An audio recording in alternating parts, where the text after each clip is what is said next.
ఒకసారి అడవిలో ఒక బౌద్ధ భిక్షువు మరియు అతని శిష్యుడు ఒక చిన్న గుడిసెలో నివసిస్తూ ఉండేవారు.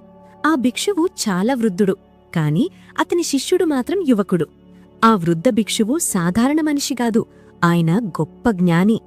ఆయన ధ్యానం చేయడానికి కూర్చుంటే 2 రోజులపాటు కూడా కళ్లను తెరవకుండా గాఢమైన ధ్యానంలోనే ఉండిపోయేవాడు. ఆయనకు ధ్యానశక్తి అంత లోతుగా ఉండేది కాబట్టి కొన్నిసార్లు భవిష్యత్తులో జరిగే విషయాలను కూడా గ్రహించగలిగేవాడు. ఒకరోజు ఆయన ధ్యానంలో ఉండగా ఒక విచిత్రమైన దృశ్యం ఆయనకు కనిపించింది. తన శిష్యుడు 8వ రోజు ఈ లోకాన్ని విడిచిపెట్టబోతున్నాడని ఆయనకు తెలిసింది. ఆ దృశ్యం చూసిన వెంటనే గురువు మనస్సు భారంగా మారింది.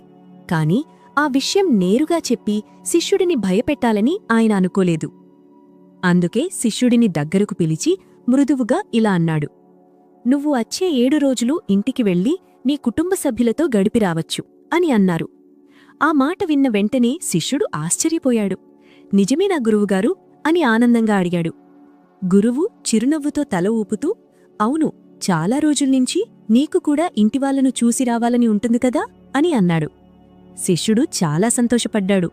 అప్పుడు గురువు మరోసారి ఇలా చెప్పాడు: "కాని ఒక విషయం గుర్తుపెట్టుకో, 8వ రోజు సాయంత్రం అయ్యేలోపు నువ్వు తప్పకుండా ఆశ్రమానికి చేరుకోవాలని." శిష్యుడు నమస్కారం చేస్తూ, "సరే గురువుగారు, నేను తప్పకుండా వస్తాను. మీరు మాత్రం జాగ్రత్తగా ఉండండి. ఇప్పుడు మీరు వృద్ధులయ్యారు. ఆశ్రమంలో ఏ పని ఉన్నా అది నాకోసం ఉంచండి, నేను వచ్చాక చేస్తాను" అని చెప్పి గురువు ఆశీర్వాదం తీసుకుని శిష్యుడు కొండ దిగి తన గ్రామం వైపు బయల్దేరాడు. కాని తన గురువు కళ్లలో కనిపించిన బాధను అతను గమనించలేదు. గ్రామానికి వెళ్లే మార్గంలో ఒక నది ఉండేది. ఆ నది ఒడ్డున ఒక పెద్ద చీమల గూడుంది. అక్కడ లక్షలాది చీమలు నివసిస్తున్నాయి.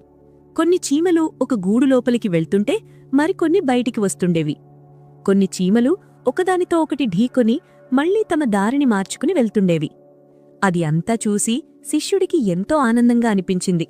అతను కొంతసేపు అక్కడే నిలబడి ఆ చీమలను చూస్తూ ఉండిపోయాడు. ఒక్కసారిగా అతని దృష్టి నదివైపు వెళ్ళింది. నదిలోని నీరు నెమ్మదిగా పెరుగుతోంది. ఆ నీటి అలలు క్రమంగా చీమల గూడు దగ్గరకు చేరే అవకాశముంది. అలా జరిగితే లక్షలాది చీమలు ఒక్కసారిగా నీటిలో కొట్టుకుపోయే ప్రమాదముంది. అది గమనించిన వెంటనే అతని మనసు కదిలిపోయింది. వెంటనే తనపై ఉన్న వస్త్రాన్ని తీసి అందులో మట్టిని నింపి చీమల గూడు చుట్టూ ఒక చిన్న మట్టిగోడలా కట్టాడు. అంతటితో ఆగలేదు. చాలా జాగ్రత్తగా మట్టిని తవ్వి ఒక చిన్న కాలువ కూడా తయారుచేశాడు. అలా చేస్తే నది నుంచి వచ్చే నీరు ఆ కాలువ ద్వారా తిరిగి నదిలోకి వెళ్ళిపోతుంది. ఇలా చేసి లక్షలాది చీమలను కాపాడిన తర్వాత అతను నదిని దాటి తన ఇంటికి వెళ్ళిపోయాడు. ఇంటికి వెళ్లిన తర్వాత రోజులు ఎలా గడిచిపోయాయో అతనికి తెలియలేదు. కుటుంబ సభ్యులతో మాట్లాడటం, వాళ్లతో గడపటం, ఇలా రోజులు వేగంగా గడిచిపోయాయి. 8వ రోజు ఉదయం అతనికి గురువు మాట గుర్తొచ్చింది. ఈ రోజు సాయంత్రం అయ్యేలోపు ఆశ్రమానికి చేరుకోవాలని. అప్పుడతను వెంటనే ఆశ్రమానికి వెళ్లడానికి సిద్ధమయ్యాడు. ఆశ్రమం వైపు బయల్దేరాడు. సాయంత్రం అయ్యేలోపు అక్కడికి చేరుకుంటానని అతనికి నమ్మకముంది.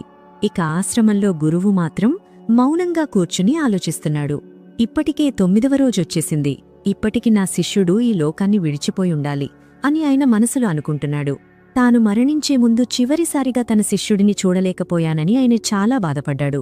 అలా ఆలోచిస్తూ ఉండగా దూరంగా ఒక మనిషి నడుచుకుంటూ వస్తున్నాడని ఆయనకు కనిపించింది. జాగ్రత్తగా చూసి గురువు ఒక్కసారిగా ఆశ్చర్యపోయాడు. "అరే, ఇది నా శిష్యుడే కదా!" గురువు వెంటనే పరిగెత్తి వెళ్లి శిష్యుడిని గట్టిగా ఆలింగనం చేసుకున్నాడు. కాని ఆయనకొక ఆశ్చర్యం కూడా కలిగింది. 8 రోజులు పూర్తయ్యాక కూడా తన శిష్యుడు ఇంకా బ్రతికే ఉన్నాడు. ఎలా అని? అప్పుడు గురువు ప్రశాంతంగా అడిగాడు.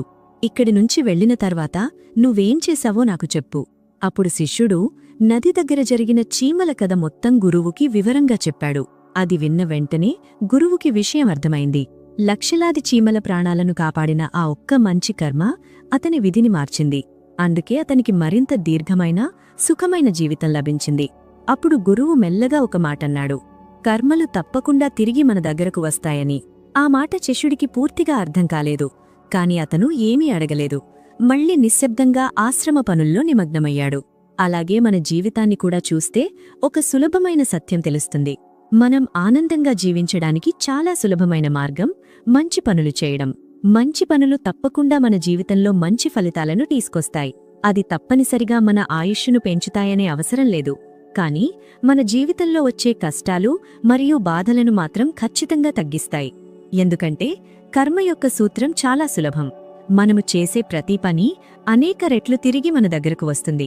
మంచైతే మంచి రూపంలో, చెడు అయితే చెడు రూపంలో. మంచి పనులు చేయడానికి మన దగ్గర డబ్బుండాల్సిన అవసరం లేదు. ఎవరి ప్రాణం కాపాడటం మాత్రమే మంచి పని కాదు, ఎవరికైనా చిన్న సహాయం చేయడం కూడా మంచి పనే. నిరుత్సాహంగా ఉన్న మనిషిని ప్రోత్సహించడం కూడా మంచి పనే. బాధలో ఉన్న వ్యక్తికి ఓదార్పు చెప్పడం కూడా మంచి పనే. మొత్తానికి మనం ఏ విధంగా అయినా ఒకరి బాధను కొంచెమైనా తగ్గించగలిగితే అదే మంచి కర్మ.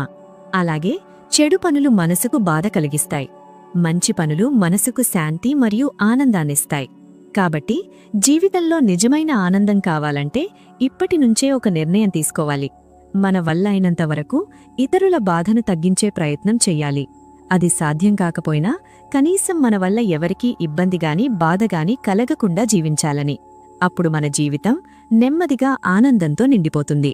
ఈ కథ మీ హృదయాన్ని తాకి ఉంటే ఒక చిన్న లైక్ ఇవ్వండి. ఇలాంటి ఆలోచింపచేసే కథలు మరెవరికైనా ఉపయోగపడతాయని అనిపిస్తే ఈ వీడియోను మీ స్నేహితులతో షేర్ చేయండి. ఇలాంటి జీవిత సత్యాలను తెలియచేసే మరిన్ని ఆధ్యాత్మిక కథలు వినాలని అనుకుంటే మా ఛానల్ను తప్పకుండా సబ్స్క్రైబ్ చేయండి. ఎందుకంటే కొన్నిసార్లు ఒక చిన్న కథ కూడా మన ఆలోచనలను మార్చి మన జీవితాన్ని మరింత మంచి దారిలో నడిపించగలదు. మళ్ళీ మరో మంచి కథతో త్వరలో కలుద్దాం. ధన్యవాదాలు.